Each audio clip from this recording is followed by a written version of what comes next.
Siamo di nuovo in diretta, ma prima di portarvi a Crocetta del Montello stiamo per un attimo sulla cronaca e andiamo nel Padovano, perché un ingente numero di mascherine è stato sequestrato e una persona denunciata. Questo è il bilancio di un'operazione della Guardia di Finanza proprio di Padova. Maxi sequestro della Guardia di Finanza che ha rintracciato 610.000 mascherine chirurgiche irregolari. I dispositivi infatti erano stati immessi nel mercato con il marchio di qualità CE senza aver superato i prescritti test di laboratorio e quindi senza aver ottenuto le relative certificazioni. Il rappresentante della società che le ha messe in vendita è stato denunciato alla Procura della Repubblica di Venezia per frode in commercio. L'operazione condotta dai Baschi Verdi è il frutto di un'indagine che ha consentito di individuare a Pianiga, nel Veneziano, partendo da un punto vendita in provincia di Padova e risalendo a ritroso la filiera commerciale, un magazzino dove erano stipate centinaia di migliaia di mascherine recanti il marchio di qualità CE che certifica e garantisce che rispondano ai requisiti dell'Unione Europea. Le perquisizioni eseguite dai militari della Compagnia di Padova invece hanno accertato che le mascherine erano marchiate CE pur se sprovviste della documentazione che ne attestava la conformità ai requisiti richiesti. L'intero lotto di mascherine è stato quindi ritirato dal mercato a tutela dei consumatori e i successivi approfondimenti hanno permesso di accertare che la società importava gli articoli direttamente dalla Cina ed era lo stesso produttore a marchiarle senza avere l'autorizzazione. Un intervento, questo delle Fiamme Gialle, anche a tutela dei commercianti rispettosi delle regole, sempre troppo spesso danneggiati dalla vendita di prodotti di scarsa qualità a prezzi fuori mercato. Ecco, quindi dell'emergenza qualcuno appunto se ne approfitta come sempre, e questo è il problema, e operazioni di questo tipo sono molto frequenti in queste settimane, ve le stiamo raccontando. Vedo che il sindaco di Crocetta del Montello è collegato. Buonasera quindi a Marianella Tormena. Buonasera sindaco. Buonasera, buonasera. Ecco, com'è la situazione a Crocetta e sul Montello? Ieri è stata una delle zone più flagellate dal maltempo. Sì, ieri è stata una giornata veramente difficile, lo è stata anche sabato per la verità, sia sabato pomeriggio che domenica pomeriggio. In particolare ieri pomeriggio c'è stata una bomba d'acqua sulla parte che interessa il lato più a est del paese, cioè Santa Mama, Santa Margherita. È proprio il pezzo di paese che è stretto tra il Piave e il Montello, come diciamo sempre noi. Lì l'acqua che scende dal versante del Montello era tale e tanta per cui i sistemi di contenimento, che poi sono un po' di scolina della strada, si è dimostrata del tutto insufficiente, per cui il materiale terroso è andato nell'asfalto, dall'asfalto è caduto nel versante opposto, ha allagato delle case. Ci sono state famiglie che hanno lavorato fino a mezzanotte e mezza per togliere l'acqua dalle case. Quindi sì, sindaco, è stata una situazione del tutto improvvisa. Come siete intervenuti? Chi è intervenuto? Siamo intervenuti come protezione civile, siamo intervenuti un po' con il passaparola solito di paese, certe volte la benna dell'operatore agricolo serve all'istante, risolve un mare di problemi, però insieme ce l'abbiamo fatta. Direi che adesso però serve in particolare perché nel lato nord del Montello, nel versante nord, esiste una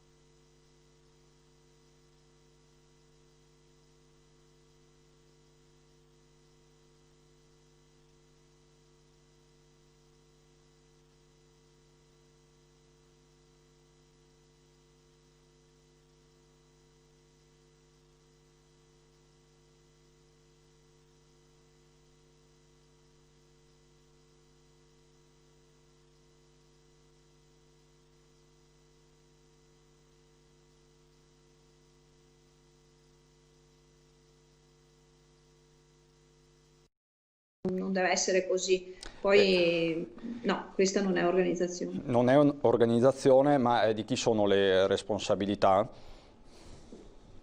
Allora, sono di più soggetti. C'è una parte che è in capo a noi, c'è una parte che è in capo ai privati e ovviamente bisogna coordinare interventi sia appunto col consorzio di bonifica che con la provincia per quanto riguarda la gestione delle scoline. Serve un'unione. Molto spesso io credo che gli enti abbiano difficoltà in queste operazioni fatte in sinergia, invece bisogna dimostrare che ci riusciamo. Adesso la fossa deve essere ripristinata come era, occorre una manutenzione ordinaria. Fa conto che erano 2 anni che non si faceva manutenzione, ma si vede l'effetto, non si può lasciare neanche 2 anni un'opera in... Sindaco, ma dire. ci sono le risorse poi per farlo? Parliamo proprio di soldi, molto brutalmente. Tenderei proprio a dirle di no. Bisogna trovarle. Le risorse quando non ci sono bisogna trovarle perché prevale l'esigenza di mettere in sicurezza la cittadinanza e il territorio. Siamo un territorio fragile. Si pensi che con uno smottamento sempre lì della zona Enel ha dovuto sospendere il flusso del Castelviero, che è il canale che collega le 2 centrali elettriche, quella di Crocetta con quella di Nervesa. C'è uno smottamento sempre a Santa Mama e l'hanno dovuto interrompere. Adesso serve manutenzione, le risorse devono essere trovate, cioè... È una partita assolutamente fondamentale. Poi lei è anche consigliere provinciale proprio con delega all'ambiente, quindi penso che ieri lei sia stata in contatto per tutto il giorno anche con gli altri primi cittadini della Marca. Dove si sono registrate le maggiori criticità? A me risultano criticità sparse un po' dappertutto per il passaparola che abbiamo noi tra sindaci. Veramente dove capita la bomba d'acqua, il problema è che è sempre un intervento puntuale, dove capita la bomba d'acqua lì si crea il problema. Allora ci sono problemi sparsi un po' in tutta la pedemontana, anche adesso sta piovendo molto forte. Non siamo a livello di una bomba d'acqua come è stata sabato o domenica, però sta piovendo molto forte e il territorio fatica a ricevere. È proprio una questione di gestione costante, è il lavoro da formichina, direi, che porta un beneficio. In realtà è diffuso in tutta la provincia in questo momento. Tra l'altro lei, sindaco, se non sbaglio, è geologa, quindi conosce bene. Io sono solo un chimico. Ah, beh, ecco, bomba, mi sono completamente sbagliato, ma ecco, lei comunque è molto attenta alle questioni ambientali, ma è possibile che anche sulla manutenzione ordinaria non ci sia la dovuta attenzione, soprattutto nei territori più sottoposti al rischio idrogeologico? Io credo che in realtà nei nostri territori la manutenzione ci sia. Abbiamo la fortuna di avere enti che lavorano, non abbiamo mai visto dalle nostre parti i disastri che si vedono in giro per l'Italia, per cui non è necessario, non bisogna, perché è venuta la bomba d'acqua, trasformare tutto in nero. Ci sono. Serve aggiornare, probabilmente, dico la mia per amor di Dio, serve aggiornare un sistema che era abituato ad un flusso, tra virgolette, un po' più costante negli eventi atmosferici, aggiornarlo ai criteri attuali. Magari sta senza piovere un grosso periodo e poi all'improvviso una bomba. È logico che il disagio c'è e ci sarà sempre perché è difficile contenere questi eventi. Però non deve creare danni, dobbiamo arrivare ad una soglia in cui non ci siano danni, almeno quello. Quindi diciamo manutenzione ordinaria, e qui vorrei venire un attimo con lei anche a un altro tema che teneva banco prima del Covid, quello del bacino di laminazione sulle Grave. Lei si era opposta, la comunità continua a opporsi a questo progetto della Regione del Veneto. Com'è la situazione? Perché di fatto la questione doveva andarsi a definire fra febbraio e marzo, poi c'è stato quello che c'è stato. Ci può aggiornare sullo stato dell'arte? Sì, allora il Covid ha sospeso in un certo senso questa discussione. Sicuramente adesso siamo in una condizione in cui il consiglio che è stato dato dal Ministero, un consiglio ottimo, è quello di avviare un contratto di fiume, cioè un accordo tra i vari soggetti lungo l'asta del fiume. Ovviamente è come dire, è un'azione difficile perché coinvolge molti enti e molti soggetti, però è anche l'unica che è in grado di dare una certa democraticità. Io credo che il nostro territorio, basta anche così l'evento di ieri che dimostra la sua fragilità. È bastata l'acqua di ieri per smuovere il pendio del Castelviero che è lì da 100 anni. Io credo serva veramente, e l'ho sempre detto, continuo a dirlo, un approfondimento su questo posto renderà ovviamente noto a tutti che è un groviera. Si pensi che ieri il Buoro, noi abbiamo una grotta che è molto cara, era una specie di getto grossissimo d'acqua che usciva, per cui quella se la beveva dal montello e arrivava tutta nel Piave, veramente come un idrante grossissimo. Si pensi solo così le cavità che ci sono all'interno. I campi ieri, i campi di Ciano, si vedevano i rigurgiti d'acqua che salivano. Quindi lei dice di fatto, ci fa capire molto carinamente che è il posto sbagliato per fare un bacino di laminazione. Beh sì, totalmente. Certamente che sì, ma proprio per la sua natura, per la sua fragilità. Quindi... E se permette anche per la sua bellezza, perché anche questa è un valore che non è di cui bisogna tener conto, ma comunque è veramente, lo pensavo anche ieri mentre ero là, è veramente strutturalmente fragilissimo. Quindi di fatto la prospettiva di un contratto di fiume riposiziona la palla al centro sostanzialmente. Dal mio punto di vista sì. Quindi... Certo che bisogna prendere in considerazione tutti i fattori, altrimenti come si fa? Quindi tutti i territori che insistono lungo l'asse del Piave sostanzialmente. Sì, certo, bisogna rispettare le esigenze di chi a valle si trova in grosse difficoltà, bisogna tener conto anche delle peculiarità che hanno altri posti, cioè io non sono certo a minimizzare le difficoltà, per la carità di Dio, anzi siamo qui per parlare di emergenza idraulica, figuriamoci, ma comunque bisogna tener conto che quel sito, per come è strutturato, è proprio... sì. Lei dice inadeguato, ecco, per quel tipo di opera. Ecco, ma le chiedo, Sindaco, com'è passare da un'emergenza all'altra? Quindi nel mese di gennaio a fine anno c'era la questione del bacino di laminazione, poi è arrivato il Covid e ha sparigliato le carte in tavola a tutti gli amministratori e non ci ha cambiato la vita. Adesso questa tegola che arriva dal maltempo, è stato un semestre decisamente duro. Sarà un 2020 da ricordare, io credo. Cosa ci sarà nell'altra metà dell'anno lo sa il cielo, però speriamo si accontenti così. Di fatto il Covid è stato ed è un'emergenza, perché non è giusto pensare che passata l'emergenza sanitaria tutto si sia sistemato. Adesso ci sono le difficoltà delle famiglie. Abbiamo lo stesso problema in tutti i comuni, un mare di richieste di qualsiasi tipo che non siamo in grado con le nostre forze di evadere. Mi chiedo come riprenderà la scuola, la difficoltà dei centri estivi, la difficoltà delle casse integrazioni che non ci sono.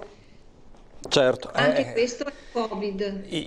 Esatto, anche questo è Covid. Dall'emergenza sanitaria siamo passati a quella economica e anche sociale. Oggi con lo sciopero della scuola si è anche posto proprio il problema della scuola, della sicurezza delle scuole.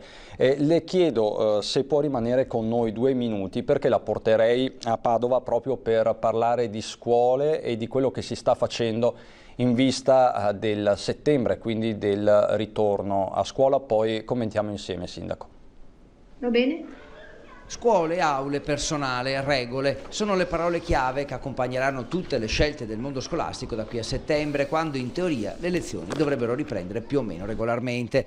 Le linee guida ancora mancano, ma già si parla di numeri e necessità. Banchi con barriere divisorie, aule a capienza ridotta, studenti a scuola a rotazione. Queste alcune delle ipotesi. Di certo in provincia di Padova si ipotizza già che servano 1500 aule in più, addirittura ricorrendo a spazi prefabbricati da mettere nei cortili. Il comune di Padova, che ha la competenza su elementari e medie, però tira il freno a mano e chiede prima di fare chiarezza per risolvere con un vero gioco di squadra i problemi. Primo fra tutti, quello degli spazi.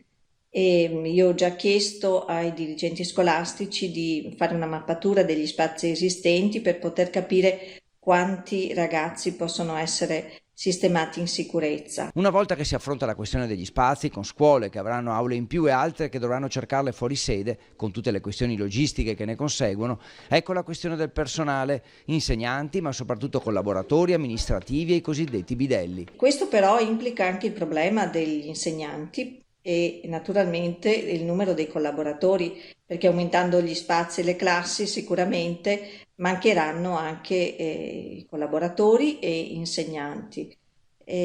Questo è un tema che secondo me dovrebbe vedere un tavolo di coordinamento fra le varie istituzioni. Chiamati a confrontarsi, insomma, ufficio scolastico provinciale, presidi, comune, senza perdere tempo. Settembre dietro l'angolo, basta scaricarsi le responsabilità l'uno con l'altro, è l'appello di Palazzo Moroni.